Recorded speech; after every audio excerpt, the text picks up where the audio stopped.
given the fact that we are now going to, by August, September, get larger number of vaccines available to us.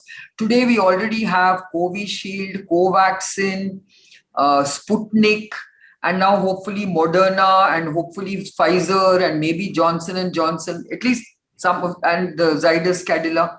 So at least in the next 2 months, you will get about 150 million doses or a little more than that.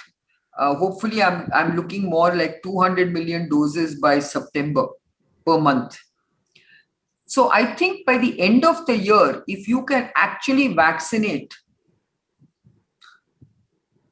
80% of the adult population of India, I think you will be in a very safe place.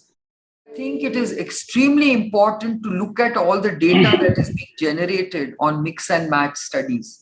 It is clearly showing that viral vector vaccines in combination with mRNA vaccines or subunit vaccines are much better than just using 2 doses of the same vaccine.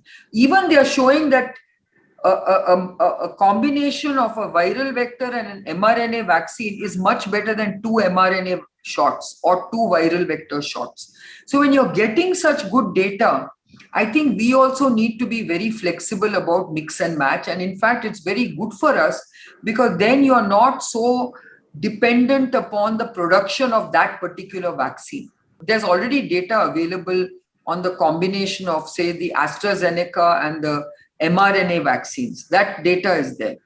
But in India, we also need to do these trials because we have got more different variants coming up. So if we could do trials on, say, a combination of a Sputnik vaccine and say a Zydus Cadila vaccine, or a Covishield and a Moderna vaccine, or a Covishield and a Sputnik vaccine. I mean, there are a lot of opportunities for us to do many, many trials to see, are we getting better response? Now we are going to get a Novavax vaccine very soon. That also in combination with the AstraZeneca vaccine can give you very good data.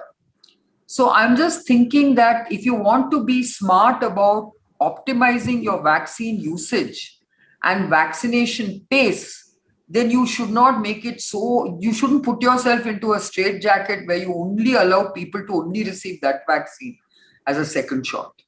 We also need to look at booster shots. We're getting a lot of conflicting information. Sometimes they say you need a booster shot. Sometimes they say you don't need a booster shot. So I really don't know whether we have enough data to show how long the vaccine endures. Some people are saying it will endure for years. Some people are saying you will need a booster shot in 1 year. But we need data. And that's where I think ICMR should be focusing its efforts on garnering that data, on generating that data, and doing the meaningful studies that we need to do to generate that data.